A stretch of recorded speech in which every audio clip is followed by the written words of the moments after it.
نبدأ فيلمنا وإحنا في مركز استخبارات مشدد، وبنلاقي إن في ضابط بيتكلم مع مسؤول السجن عن السجين اللي جوه اللي هو اسمه ظفار. وبيدخل الضابط أنند وبيتكلم مع ظفار وبيقوله إن وقتك جه وهتتعدم قريب. وبيتفاجئ إن ظفار بيرفع عليه مسدس وبيقوله وقتك أنت اللي جه. وبيحصل اقتحام في المكان وبيقول لظفار بص في عيني كويس وافتكر الوش ده عشان هيجي اللي ينتقم منك في آخر الفيلم.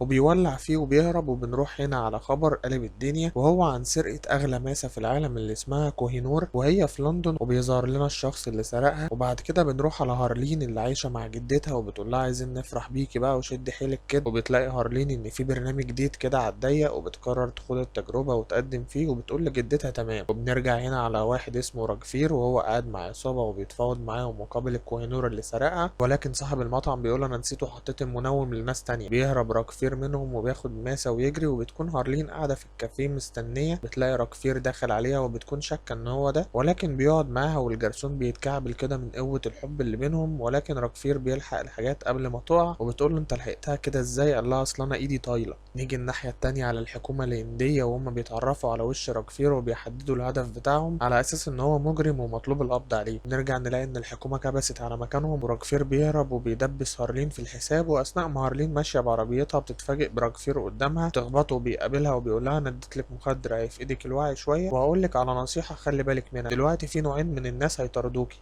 نوع طيب ونوع شرير. انا النوع الطيب، والنوع الشرير هيجي يمسكك كمان شويه وهيسالك عني وهياخدك في العربيه بتاعه البوليس اللي هتلاقي تحت الكرسي اليمين مسدس، طلعيه واستخدميه ضدهم. تفقد الوعي وبتروح في النوم وبتفوق بتلاقي نفسها في مكتب بوليس وبيتحقق معاها، والظابط بيقول لها ما تخافيش هنتكفل بحمايتك دلوقتي وهننقلك لمكان امان عشان تتكلمي براحتك. واثناء ما هي في العربيه بتفتكر كلام راكفير وبتدب ايديها كده تحت الكرسي بتلاقي مسدس، تعرف ان كلامه صح وبترفع المسدس عليهم. فجأة بيجي راكفير عشان ينقذها ويضرب عليهم نار ويخلصها منه، وبالفعل بيلحقها وبيقول لها انا جيت في الوقت المناسب. وبيلاحظ انها متضايقه ومش عاجبها الوضع وبتقول له انا مش حابه اكون هربانه من جريمه انا ما عملتهاش ولازم اسلم نفسي. بيقول لها معاكي الحريه لو عايزه تمشي، ولكن بتختار انها تكمل الرحله معاه مره تانية. وبيبدا راكفير يفهمها انه سرق الكوينور وان في عصابات كتير بتجري وراه، ولكن بيتفاجئ بالظابط الهندي قاعد وراهم وبيقول لهم السلام عليكم.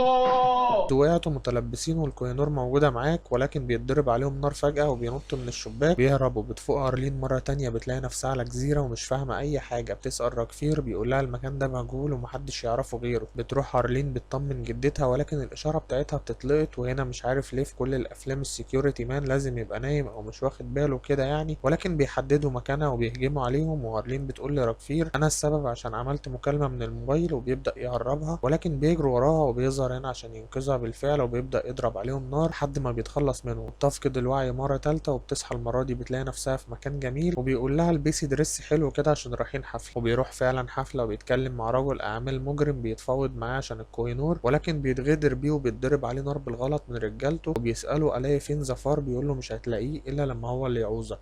وبنرجع تاني على هارلين وبنلاقيها اتمسكت، بيعرض عليها يا اما يسلموها للسلطات البريطانية عشان يحاكموها يا اما تتعاون مع الحكومة الهندية عشان تسلمهم راكفير. وهنا بيكتشف راكفير ان هي باعته وبيضربوا عليه نار، ولكن اثناء ما بينط في المية بياخد رصاصة في كتفه. وهنا بتحس هارلين بالذنب وبتروح تزور اهله عشان تعرف ماضيه، وبتلاقي ان كان عنده اخ في الحكومة الهندية وابوه في الاساس ضابط هندي، والعيلة كلها ضباط ما شاء الله. على العصابات كان ضابط شرطه تقيل العلم في الداخليه.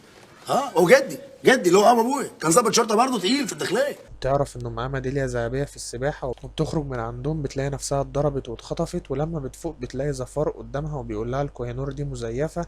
وبتتفاجئ لما تلاقي الضابط الهندي متعاون معاه وبيقول لها هنديلك حقنة هتفقدك الوعي وهتخليكي تقولي لنا الحقيقة. وبيديها الحقنة وبتبدأ تقول لهم ان راكفير ما ماتش، وبيكبس عليهم راكفير وبتقول له انا اسفة قلت لهم كل حاجة. قال لها زي الفل تمام يا قلبي. بدأ يسألوا عن الماسة الحقيقية، وهنا راكفير بيكشف له مفاجأة وهي ان الماسة ما اتسرقتش اصلا، وده كان تعاون بينه وبين الشرطة البريطانية إن هم يعلنوا خبر إن الماسة اتسرقت، وده علشان يوصل لظفار وينتقم منه. وبيتعجب ظفار وبيقول له طب أنت ليه بتعمل كل ده؟ قال له عشان في واحد في أول الفيلم قال لك افتكر الوش ده كويس. ظفار قال له عرفت منين إن هو قال كده؟ قال له ما أنا اتفرجت على المشهد. المهم اللي قال لك كده ده يبقى أخويا، وأنا وصلت لك عشان آخد حقه. وبينفجر المكان وبياخد هارلين وبيجري ورا ظفار لحد ما بيلاقي كمين على الجسر زي بابجي كده، وبينزلوا في ضرب وبيخطفوا منه هارلين لحد ما بيفوق تاني وبيجري وراهم وبيطاردهم. وبيلاقي مسدس حبل كده بيشبكه بالطيارة وبيعوم وراها لحد ما بيلاقي الضابط الهندي بيضرب عليه نار. بيقوم يديله رصاصة كده تريحه على جنب، وبيضرب على الطيارة تاني عشان يبطلها، وفعلا جناح الطيارة بيتصاب والطيارة بتولع. هارلين بتحاول تهرب لكنها ما بتعرفش، وزفار بيجي عشان يهرب بيلاقي راكفير وصله، بيقوله الطريقة اللي موتت بيها اخويا في اول الفيلم هتموت انت بيها في اخر الفيلم. واثناء ما بينط من الطيارة هو وهارلين بيتضرب عليه نار، لكن المرة دي راكفير بيمسك الفاس وبيدبه في الراس، وبينط من الطيارة على آخر لحظة وبيفقد الوعي في البحر.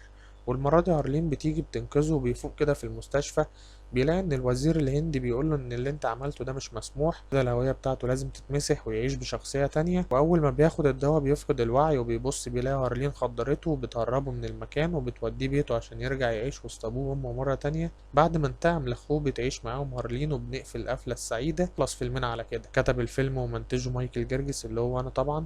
ولو عجبك ما تنساش تعمل لايك وسبسكرايب عشان يوصلك كل جديد، واستنى اللي جاي. سلام.